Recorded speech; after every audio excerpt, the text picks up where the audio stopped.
परमात्मा श्री कृष्ण की वाणी गीता गुरु शिष्य संवाद है। अतः अर्जुन ने स्वीकार किया कि शिष्यस्तेहं साधिमाम त्वाम प्रपन्नम। भगवन, मैं आपका शिष्य हूं, आपकी शरण हूं। मुझे वो उपदेश दीजिए जिससे मैं परम श्रेय को प्राप्त हो जाऊं।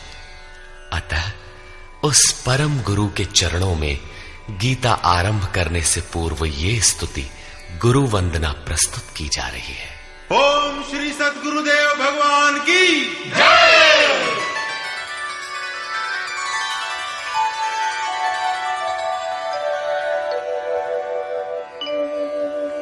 जय सद्गुरुदेवम्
अंतर्यामी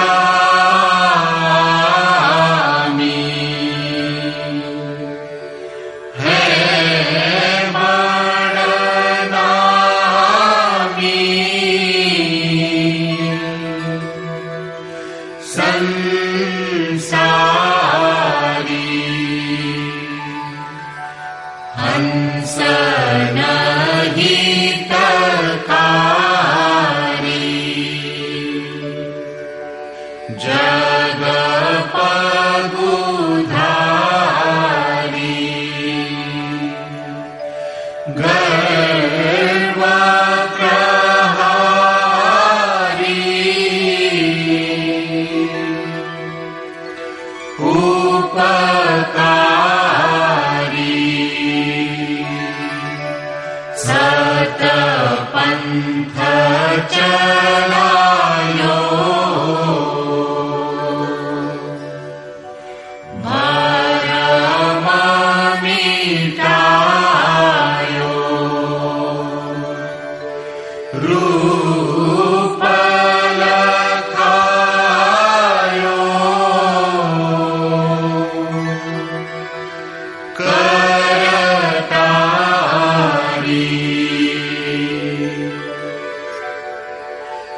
यह शिष्य है तेरो करत निहोरो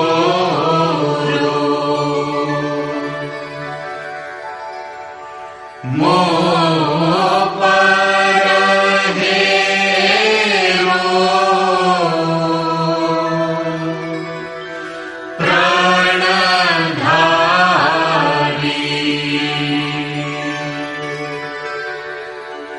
जय सद्गुरुदेवम्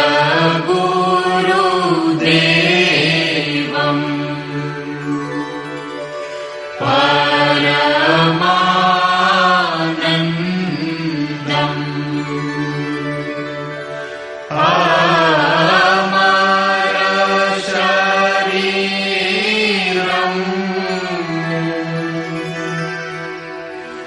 अविकारी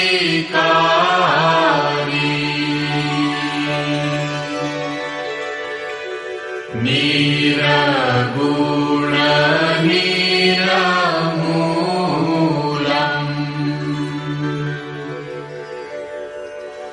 धरी स्थूलम्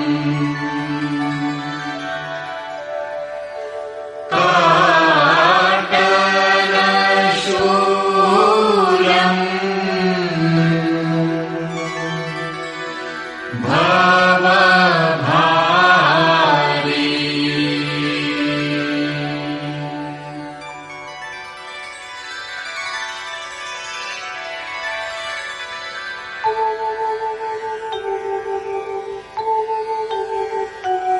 ओम जय गुरुदेव जय गुरुदेव जय गुरुदेव जय गुरुदेव ओम जय गुरुदेव जय गुरुदेव जय गुरुदेव जय गुरुदेव ओम जय गुरुदेव जय गुरुदेव जय गुरुदेव जय गुरुदेव। अमृतंश बहनों तथा भाइयों, जिन महापुरुष ने समस्त वेदों का संकलन किया, वेदांत शास्त्र का प्रवर्तन किया, महाभारत तथा भागवत जिनकी कृतियां हैं, उन्होंने शास्त्रों के रूप में किसी ग्रंथ को मान्यता दी तो वो है भगवान श्री कृष्णोक्त गीता। तरह तरह की पूजा पद्धतियां, परस्पर विरोधी संगठन धर्म के नाम पर प्रचलित हैं, जबकि धर्म का लक्ष्य है एक परमात्मा की शोध। कल्याण स्वरूप वो परमात्मा एक है, उसे प्राप्त करने की निश्चित क्रिया का पालन धर्म है। जब परमात्मा एक है, उसे प्राप्त करने की क्रिया एक है, तो बहुत से पंथ क्यों? इसके समाधान के लिए प्रस्तुत है यथार्थ गीता का भावांश, ये गीता कैसेट। धर्म के सरल स्वरूप और उसकी प्राप्ति हेतु निर्धारित क्रिया का क्रमबद्ध तथा पूर्ण विवरण योगेश्वर श्री कृष्णोक्त गीता है। विश्व के प्रत्येक महापुरुष ने जो कुछ भी साधन बताया है, वो सब का सब तथा अनेक गोपनीय स्थितियों का स्पष्टीकरण अकेले गीता में है। इसलिए संपूर्ण मानव जाति के कल्याण का अतर्क शास्त्र गीता है। महाभारत में संकेत है कि जब कौरवों और पांडवों की सेनाएं आमने सामने खड़ी हो गईं, तो संपूर्ण निशांतर कौरवों में प्रवेश कर गए और सभी देवता पांडवों में। इस कथन से महर्षि व्यास ने स्पष्ट कर दिया कि गीता के सभी पात्र देवता या असुर हैं तथा प्रतीकात्मक हैं। प्रत्येक मनुष्य के अंतःकरण में दैवी और आसुरी दो प्रकृतियां अनादिकाल से हैं। दैवी शक्तियों के सहयोग से जब मनुष्य अपने आत्म स्वरूप की ओर अग्रसर होता है, तो काम, क्रोध, राग, द्वेष इत्यादि आसुरी वृत्तियां बाधा के रूप में आक्रमण करती हैं। उनका पार पाना ही वास्तविक युद्ध है। अर्जुन श्रेय के लिए विकल था। उसकी दृष्टि में श्रेय का उपाय था कुल धर्म, पिंडोदक क्रिया, वर्ण संकर से बचाव, कुल क्षय से बचने के लिए युद्ध न करना इत्यादि। मात्र इतनी सी शंका के समाधान हेतु भगवान को उसे 18 अध्याय गीता समझानी पड़ी। अंत में पूछा कि क्या तेरा मोह नष्ट हुआ? अर्जुन ने स्वीकार किया कि भगवान, मेरा मोह नष्ट हो गया और अब मैं वैसा ही करूंगा जैसा भगवान ने उपदेश दिया है। वस्तुतः ये केवल अर्जुन की शंका नहीं थी, बल्कि मानव मात्र की शंका है कि श्रेय क्या है, उसे कैसे प्राप्त करें। इसलिए स्त्री पुरुष, आबाल वृद्ध, मानव मात्र के लिए गीता के 18 अध्याय का अनुशीलन एवं नियमित पाठ नितांत आवश्यक है, जिससे ब्रह्म विधि की स्मृति सृजित रहे तथा बच्चों में भी इन कल्याणकारी संस्कारों का सृजन हो सके।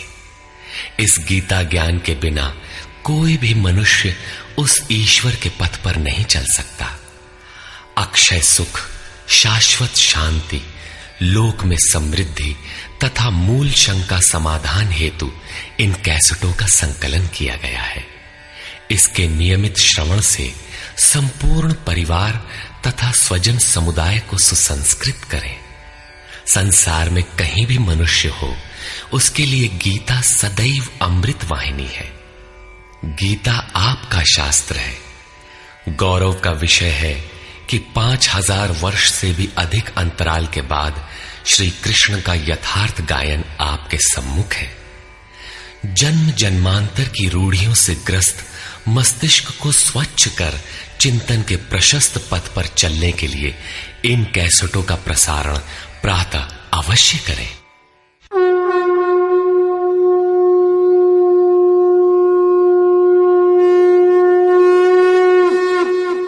ओम श्री परमात्मने नमः।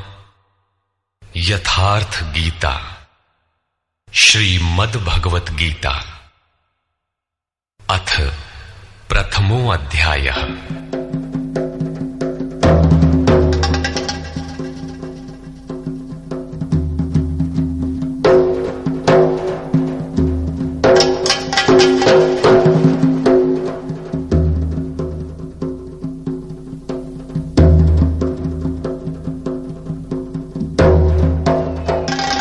धृतराष्ट्र उवाच।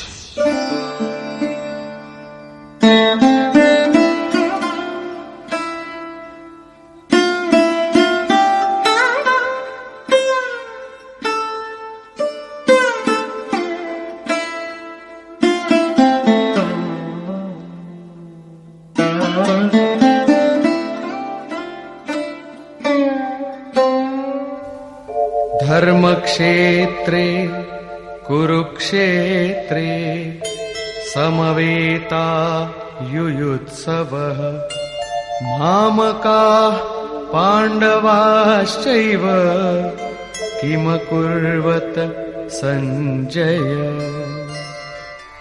धृतराष्ट्र ने पूछा, हे संजय, धर्म क्षेत्र कुरुक्षेत्र में एकत्र युद्ध की इच्छा वाले मेरे और पांडु के पुत्रों ने क्या किया? अज्ञान रूपी धृतराष्ट्र और संयम रूपी संजय। अज्ञान मन के अंतराल में रहता है अज्ञान से आवृत मन धृतराष्ट्र जन्मांध है, किंतु संयम रूपी संजय के माध्यम से यह देखता है, सुनता है। वो समझता है कि परमात्मा ही सत्य है। फिर भी जब तक इससे उत्पन्न मोह रूपी दुर्योधन जीवित है, इसकी दृष्टि सदैव कौरवों पर रहती है, विकारों पर ही रहती है। धर्म एक क्षेत्र है। जब हृदय देश में दैवी संपत्ति का बाहुल्य होता है तो यह शरीर धर्म क्षेत्र बन जाता है, और जब इसमें आसुरी संपत्ति का बाहुल्य होता है तो यह शरीर कुरुक्षेत्र बन जाता है। कुरु अर्थात करो। यह शब्द आदेशात्मक है। भगवान श्री कृष्ण कहते हैं, प्रकृति से उत्पन्न तीनों गुणों द्वारा परवश होकर मनुष्य कर्म करता है। वो क्षण मात्र भी कर्म किए बिना नहीं रह सकता, गुण उससे करा लेते हैं। तीनों गुण मनुष्य को देवता से कीट पर्यंत शरीरों में ही बांधते हैं। जब तक प्रकृति और प्रकृति से उत्पन्न गुण जीवित हैं, तब तक कुरु लगा रहेगा। अतः जन्म मृत्यु वाला क्षेत्र, विकारों वाला क्षेत्र कुरुक्षेत्र है, और परम धर्म परमात्मा में प्रवेश दिलाने वाली पुण्यमयी प्रवृत्तियों का क्षेत्र धर्म क्षेत्र है। पुरातत्वविद पंजाब में काशी प्रयाग के मध्य तथा अनेकानेक स्थलों पर कुरुक्षेत्र की शोध में लगे हैं, किंतु गीताकार ने स्वयं बताया है कि जिस क्षेत्र में यह युद्ध हुआ वो कहां है। इदम शरीरम कौन्तेय क्षेत्र मित्य भिधीयते। अर्जुन, ये शरीर ही क्षेत्र है, और जो इसको जानता है, इसका पार पा लेता है, वो क्षेत्रज्ञ है। आगे इन्होंने क्षेत्र का विस्तार बताया, जिसमें 10 इंद्रियां, मन, बुद्धि, अहंकार, 5 विकार और 3 गुणों का वर्णन है। शरीर ही क्षेत्र है, एक अखाड़ा है। इसमें लड़ने वाली प्रवृत्तियां 2 हैं, दैवी संपद और आसुरी संपद। पांडु की संतान और धृतराष्ट्र की संतान सजातीय और विजातीय प्रवृत्तियां। अनुभवी महापुरुष की शरण जाने पर इन दोनों प्रवृत्तियों में संघर्ष का सूत्रपात होता है। ये क्षेत्र क्षेत्रज्ञ का संघर्ष है, और यही वास्तविक युद्ध है। विश्व युद्धों से इतिहास भरा पड़ा है, किंतु उनमें जीतने वालों को भी शाश्वत विजय नहीं मिलती। ये तो आपसी बदले हैं। प्रकृति का सर्वथा शमन करके प्रकृति से परे की सत्ता का दिग्दर्शन करना और उसमें प्रवेश पाना ही वास्तविक विजय है। यही एक ऐसी विजय है जिसके पीछे हार नहीं है। यही मुक्ति है जिसके पीछे जन्म मृत्यु का बंधन नहीं है। इस प्रकार अज्ञान से आच्छादित प्रत्येक मन संयम के द्वारा जानता है कि क्षेत्र क्षेत्रज्ञ के युद्ध में क्या हुआ। अब जैसा जिसके संयम का उत्थान है, वैसे वैसे उसे दृष्टि आती जाएगी। संजय उवाच। दृष्ट्वा तु पाण्डवानीकम् व्यूढम् दुर्योधनस्तदा आचार्यमुपसंगम्य राजा वचनमब्रवीत्। उस समय राजा दुर्योधन ने व्यूह रचना युक्त पांडवों की सेना को देखकर द्रोणाचार्य के पास जाकर ये वचन कहा। द्वैत के आचरण ही द्रोणाचार्य हैं। जब जानकारी हो जाती है कि हम परमात्मा से अलग हो गए हैं, वहां उसकी प्राप्ति के लिए तड़प पैदा हो जाती है। तभी हम गुरु की तलाश में निकलते हैं। दोनों प्रवृत्तियों के बीच यही प्राथमिक गुरु है। यद्यपि बाद के सद्गुरु योगेश्वर श्री कृष्ण होंगे, जो योग की स्थिति वाले होंगे। राजा दुर्योधन आचार्य के पास जाता है। मोह रूपी दुर्योधन। मोह संपूर्ण व्याधियों का मूल है, राजा है। दुर्योधन दुरु अर्थात दूषित, योधन अर्थात वह धन। आत्मिक संपत्ति ही स्थिर संपत्ति है, उसमें जो दोष उत्पन्न करता है वो है मोह। ये प्रकृति की ओर खींचता है और वास्तविक जानकारी के लिए प्रेरणा भी प्रदान करता है। मोह है तभी तक पूछने का प्रश्न भी है, अन्यथा सभी पूर्ण ही हैं। अतः व्यूह रचना युक्त पांडवों की सेना को देखकर, अर्थात पुण्य से प्रवाहित सजातीय वृत्तियों को संगठित देखकर, मोह रूपी दुर्योधन ने गुरु द्रोण के पास जाकर यह कहा, पश्यैतां पांडुपुत्राणां आचार्य महतीं चमू व्यूढ़ां द्रुपदपुत्रेण तव शिष्येण धीमता। हे आचार्य, आपके बुद्धिमान शिष्य द्रुपद पुत्र धृष्टद्युम्न द्वारा व्यूहाकार खड़ी की हुई पांडु पुत्रों की इस भारी सेना को देखिए। शाश्वत अचल पद में आस्था रखने वाला दृढ़ मन ही धृष्टद्युम्न है। यही पुण्यमयी प्रवृत्तियों का नायक है। साधन कठिन न मन कर टेका। साधन कठिन नहीं, मन की दृढ़ता कठिन होनी चाहिए। अब देखें सेना का विस्तार। अत्र शूरा महेश्वासा भीमार्जुन समायुधि युयुधानो विराटश्च द्रुपदश्च महारथः।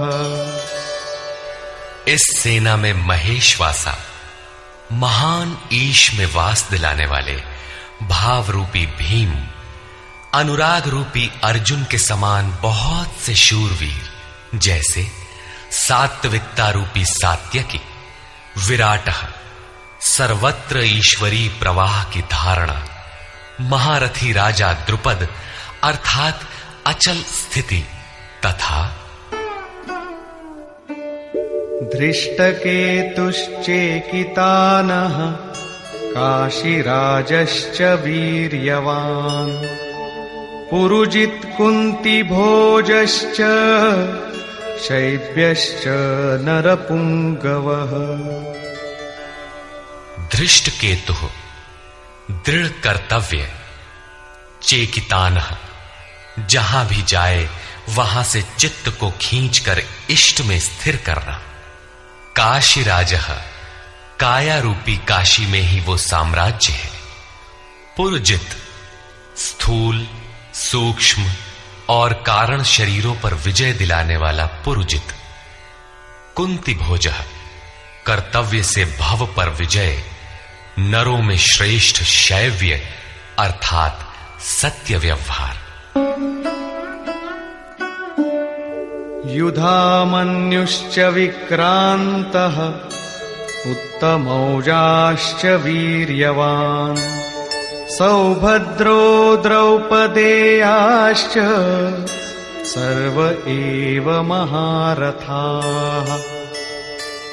और पराक्रमी युधामन्यु, युद्ध के अनुरूप मन की धारणा, उत्तमौजाह शुभ की मस्ती, सुभद्रा पुत्र अभिमन्यु।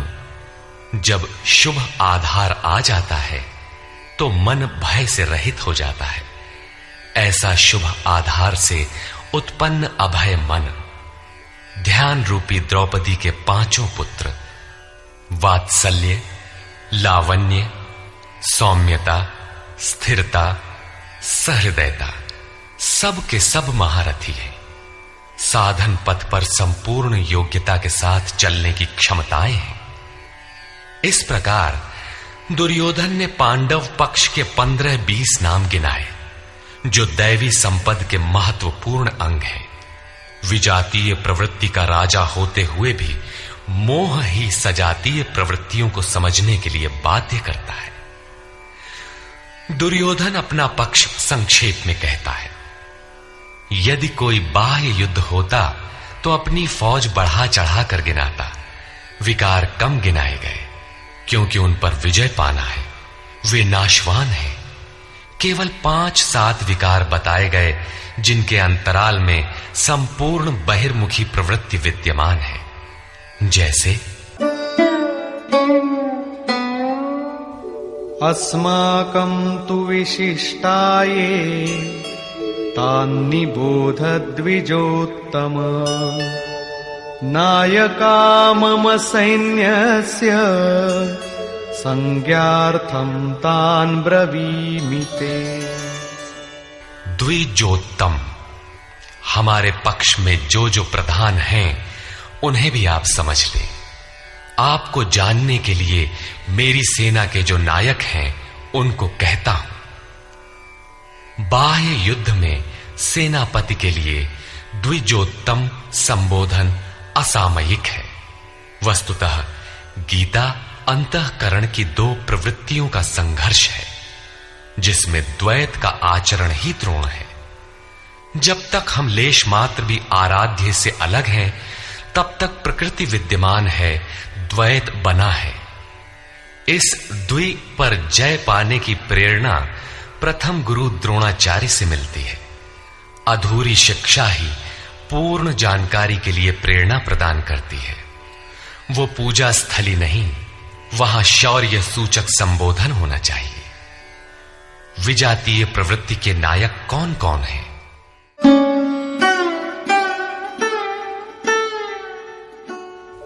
भवान् भीष्मश्च कर्णश्च कृपश्च समितिञ्जयः अश्वत्थामा विकर्णश्च सौमदत्तिस्तथैव च।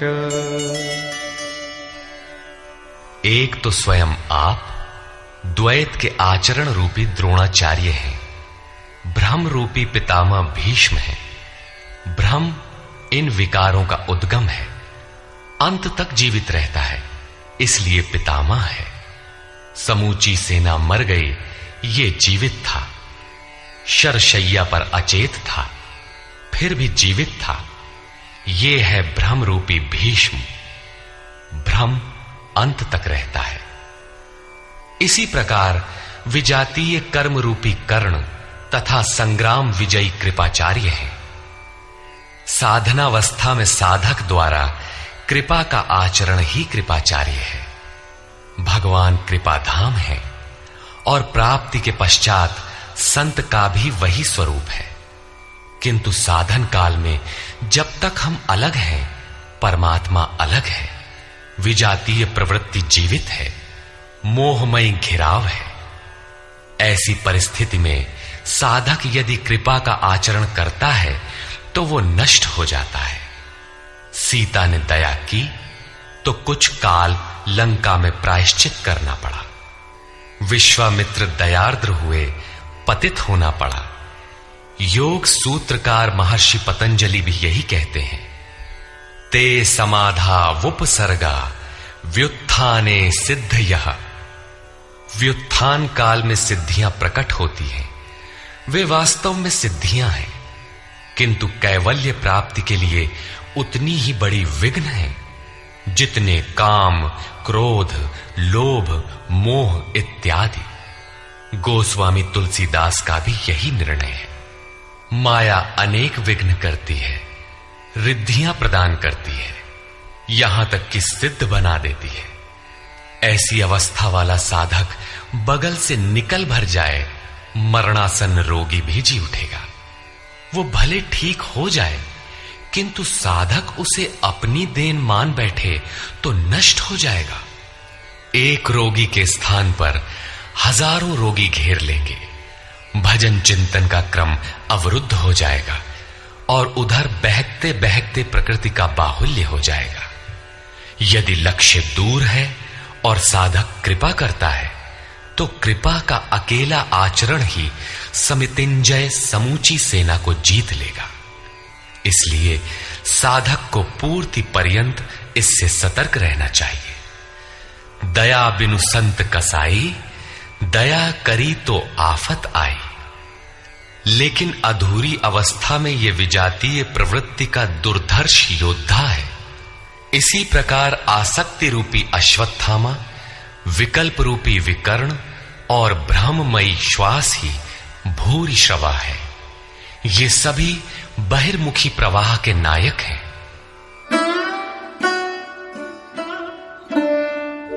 अन्ये च बहवः शूराः मदर्थे त्यक्तजीविताः नानाशस्त्र प्रहरणाः सर्वे युद्धविशारदाः।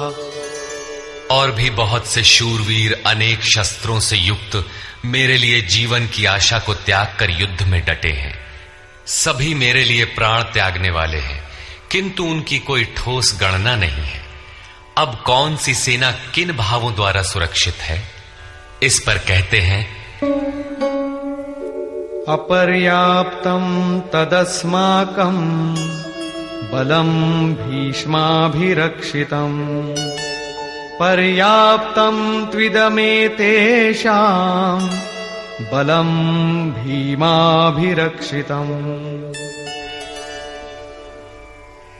भीष्म द्वारा रक्षित हमारी सेना सब प्रकार से अजेय है और भीम द्वारा रक्षित इन लोगों की सेना जीतने में सुगम है। पर्याप्त और अपर्याप्त जैसे श्लिष्ट शब्द का प्रयोग दुर्योधन की आशंका को व्यक्त करता है। अतः देखना है कि भीष्म कौन सी सत्ता है जिस पर कौरव निर्भर करते हैं, तथा भीम कौन सी सत्ता है जिस पर दैवी संपद संपूर्ण पांडव निर्भर है। दुर्योधन अपनी व्यवस्था देता है कि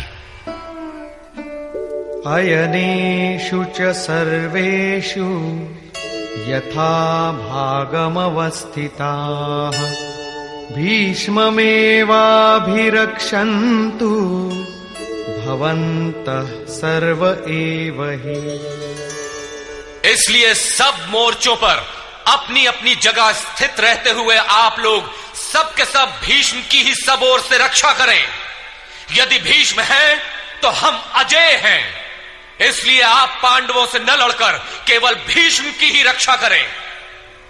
कैसा योद्धा है भीष्म, जो स्वयं अपनी रक्षा नहीं कर पा रहा है, कौरवों को उसकी रक्षा व्यवस्था करनी पड़ रही है। यह कोई बाह्य योद्धा नहीं, ब्रह्म ही भीष्म है। जब तक ब्रह्म जीवित है तब तक विजातीय प्रवृत्तियां कौरव अजेय हैं।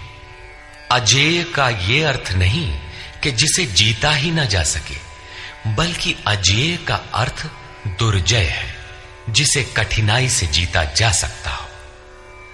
महा अजय संसार रिपु जीति सकई सो वीर। यदि भ्रम समाप्त हो जाए तो अविद्या अस्तित्वहीन हो जाए। मोह इत्यादि जो आंशिक रूप से बचे भी हैं, शीघ्र ही समाप्त हो जाएंगे। भीष्म की इच्छा मृत्यु थी, इच्छा ही भ्रम है। इच्छा का अंत और भ्रम का मिटना एक ही बात है। इसी को संत कबीर ने सरलता से कहा, इच्छा काया इच्छा माया इच्छा जग उपजाया। कह कबीर जे इच्छा विवर्जित ताका पार न पाया। जहां भ्रम नहीं होता वो अपार और अव्यक्त है। इस शरीर के जन्म का कारण इच्छा है, इच्छा ही माया है और इच्छा ही जगत की उत्पत्ति का कारण है। सो कामयत तदैक्षत बहुश्याम प्रजायेय इति। कबीर कहते हैं, जो इच्छाओं से सर्वथा रहित हैं, तिनका पार न पाया। वे अपार अनंत असीम तत्व में प्रवेश पा जाते हैं।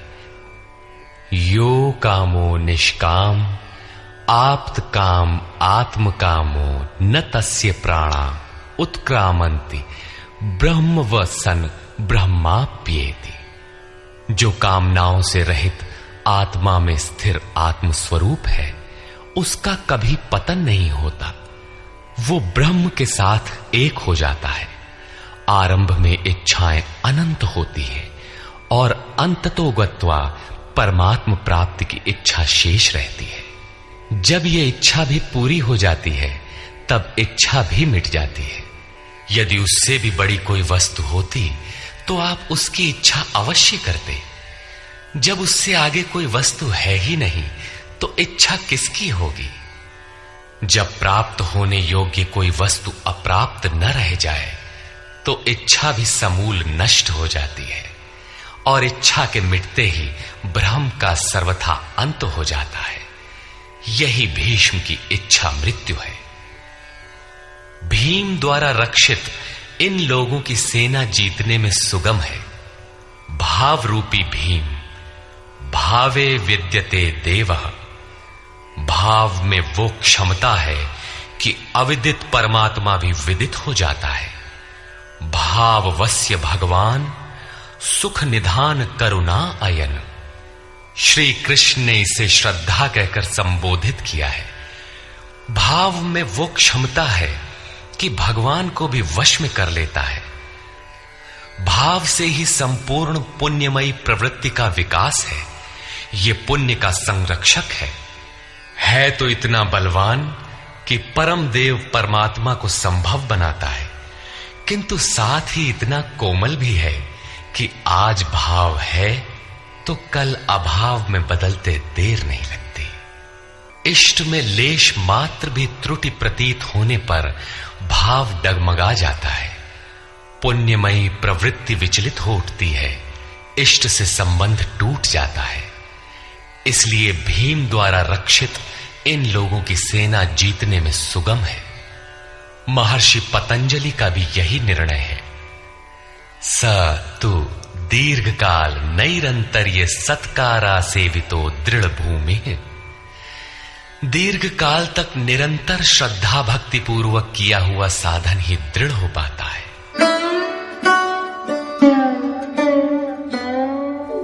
तस्य संजनयन् हर्षं कुरु वृद्धः पितामहः। सिंहनादं विनद्योच्चैः शंखं दद्मौ प्रतापवान्। इस प्रकार अपने बलाबल का निर्णय लेकर शंख ध्वनि हुई। शंख ध्वनि पात्रों के पराक्रम की घोषणा है कि जीतने पर कौन सा पात्र आपको क्या देगा।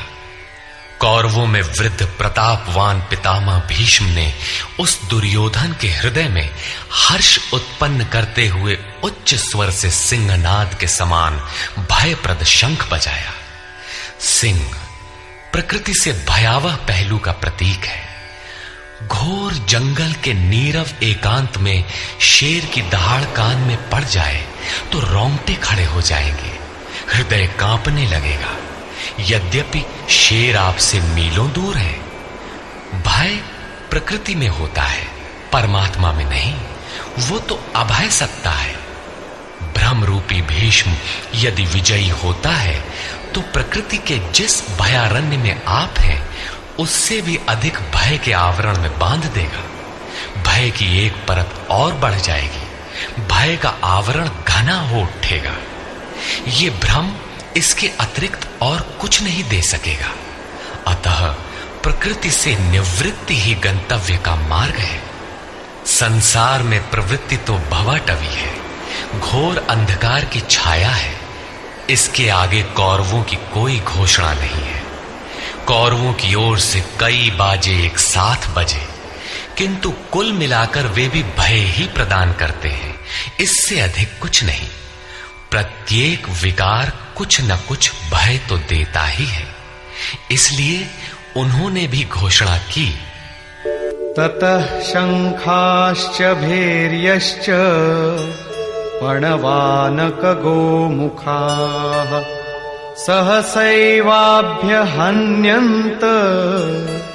सशब्दस्तु मूलोऽभवत्। तदनंतर अनेक शंख, नगारे, ढोल और नरसिंहादि बाजे एक साथ ही बजे। उनका शब्द भी बड़ा भयंकर हुआ। भय का संचार करने के अतिरिक्त कौरवों की कोई घोषणा नहीं है। बहिर्मुखी विजातीय प्रवृत्ति सफल होने पर मोहमय बंधन और घना कर देती है। अब पुण्यमयी प्रवृत्तियों की ओर से घोषणाएं हुई, जिनमें पहली घोषणा योगेश्वर श्री कृष्ण की है।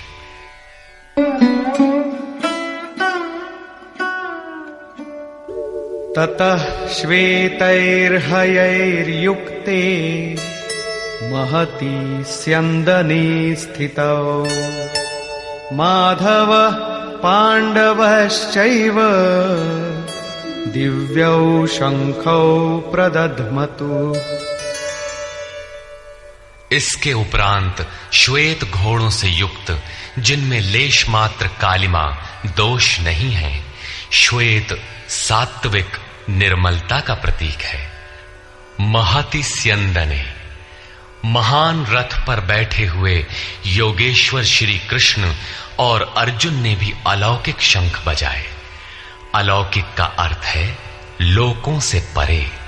मृत्युलोक, देवलोक, ब्रह्मलोक, जहां तक जन्म मरण का भय है, उन समस्त लोकों से परे पारलौकिक पारमार्थिक स्थिति प्रदान करने की घोषणा योगेश्वर श्री कृष्ण की है। सोने चांदी काठ का रथ नहीं, रथ अलौकिक, शंख अलौकिक, अतः घोषणा भी अलौकिक ही है। लोकों से परे एकमात्र ब्रह्म है, सीधा उससे संपर्क स्थापित कराने की घोषणा है। वे कैसे ये स्थिति प्रदान करेंगे?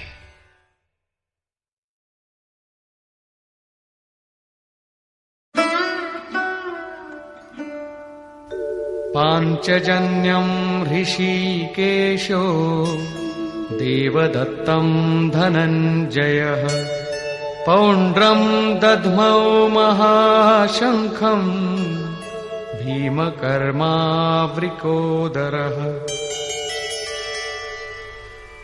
ऋषिकेशः, जो हृदय के सर्वस्व ज्ञाता है, उन कृष्ण ने 5 जन्य शंख बजाया।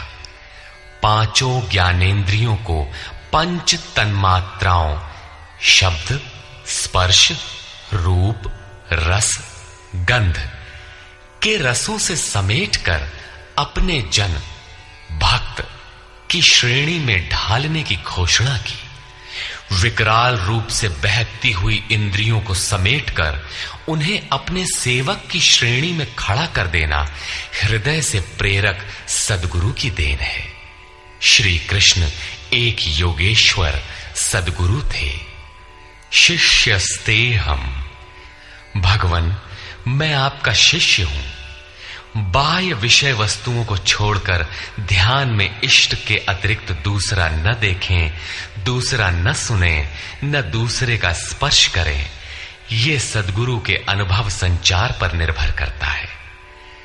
देवदत्तम धनंजयः, दैवी संपत्ति को अधीन करने वाला अनुराग ही अर्जुन है।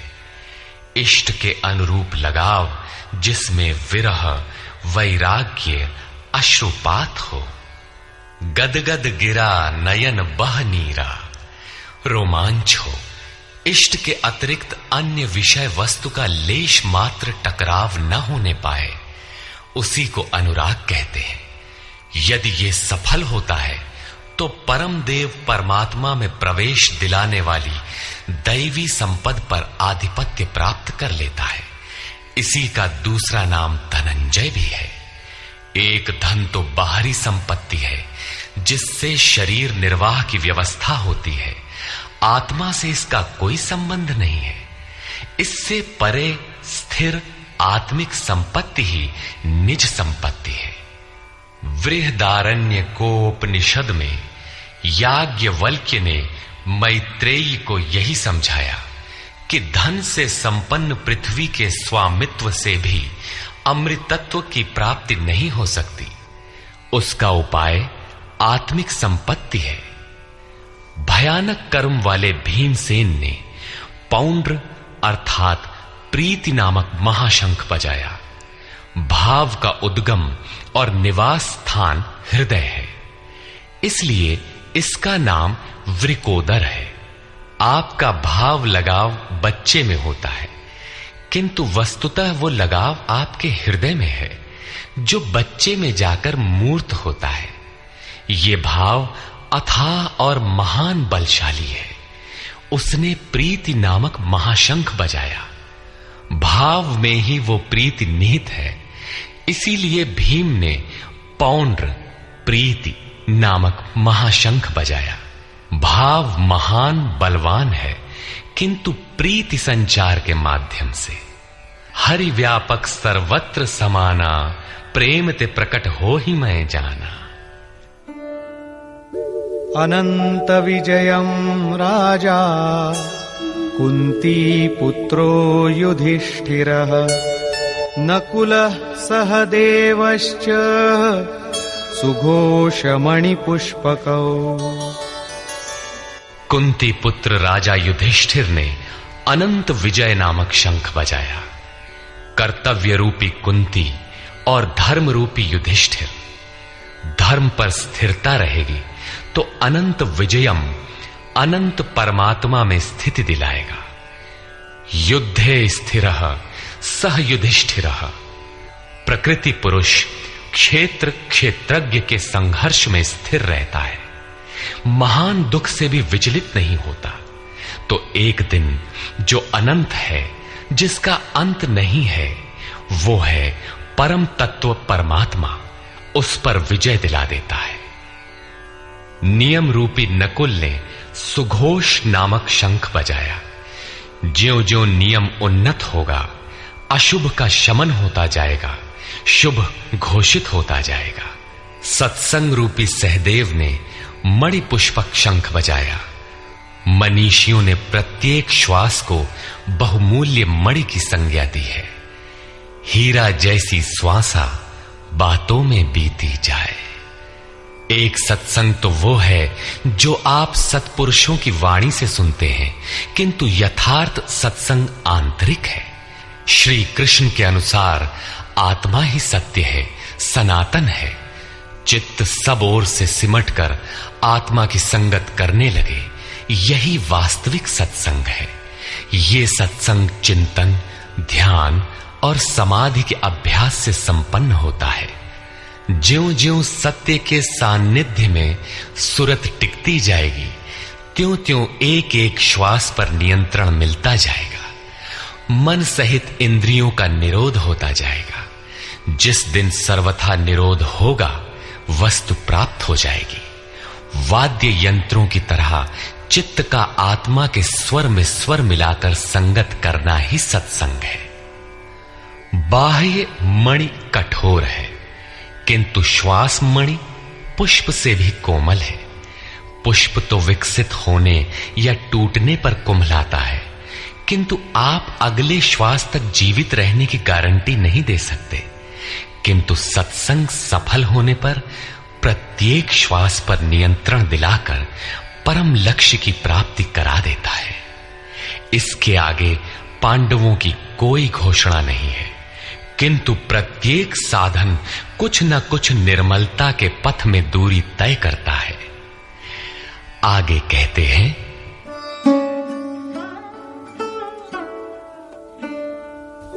काश्यश्च परमेश्वासः शिखण्डी च महारथः धृष्टद्युम्नो विराटश्च सात्यकिश्चापराजितः।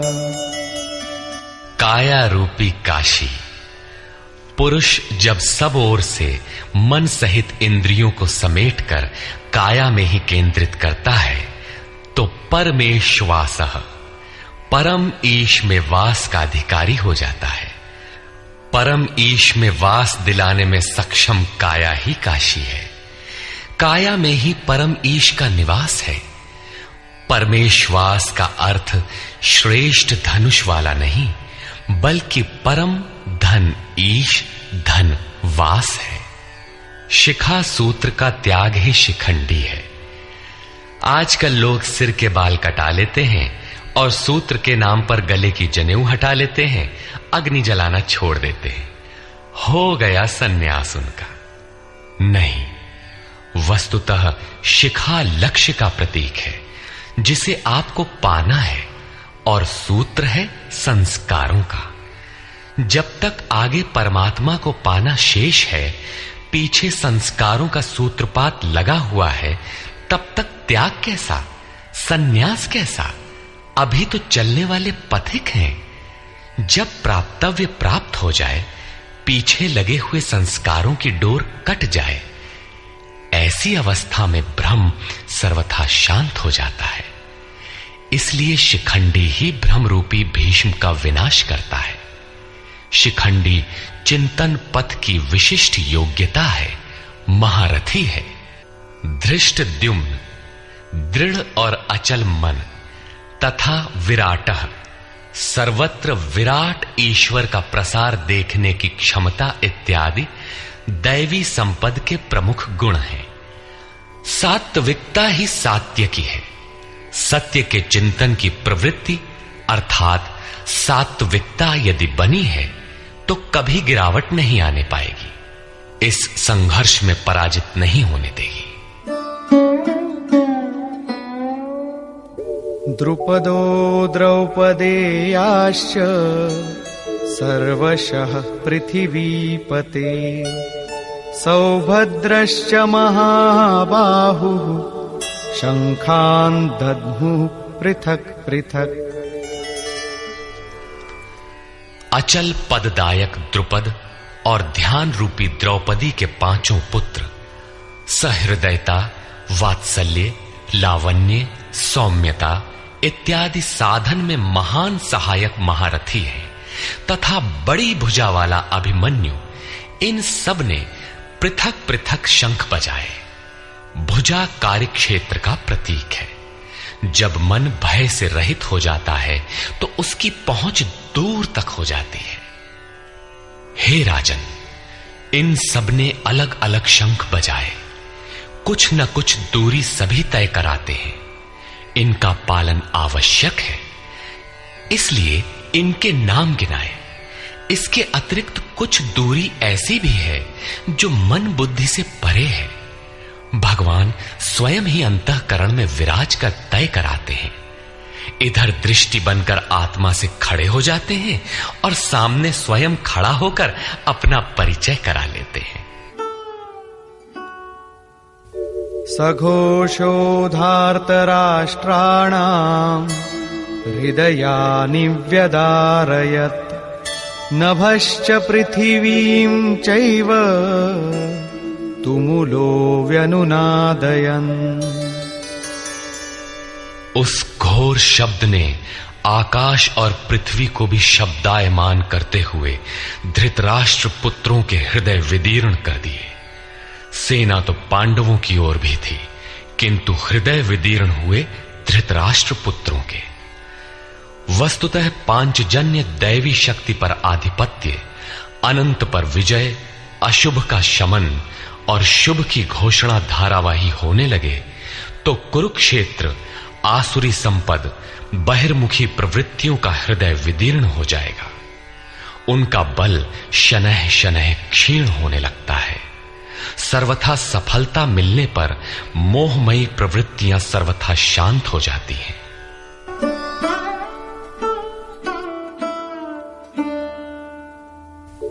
अथ व्यवस्थितान् दृष्ट्वा धार्तराष्ट्रान् कपिध्वजः प्रवृत्ते शस्त्रसम्पाते धनुरुद्यम्य पाण्डवः ऋषिकेशं तदा वाक्यम् इदमाह महीपते सेनयोरुभयोर्मध्ये रथं स्थापयमेच्युत।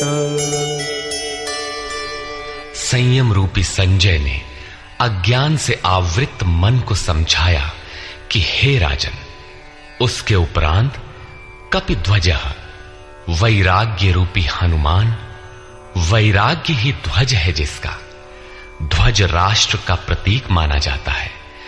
कुछ लोग कहते हैं ध्वजा चंचल थी, इसलिए कपि ध्वज कहा गया, किंतु नहीं, यहां कपि साधारण बंदर नहीं, स्वयं हनुमान थे, जिन्होंने मान अपमान का हनन किया था।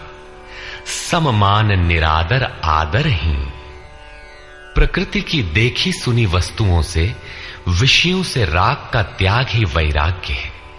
अतः वैराग्य ही जिसकी ध्वजा है, उस अर्जुन ने व्यवस्थित रूप से धृतराष्ट्र पुत्रों को खड़े देखकर शस्त्र चलने की तैयारी के समय धनुष उठाकर ऋषिकेशम, जो हृदय के सर्वस्व ज्ञाता है, उन योगेश्वर श्री कृष्ण से ये वचन कहा, हे अच्युत, जो कभी च्युत नहीं होता, मेरे रथ को दोनों सेनाओं के बीच खड़ा करिए। यहां सारथी को दिया गया आदेश नहीं, इष्ट सदगुरु से की गई प्रार्थना है, किस लिए खड़ा करें?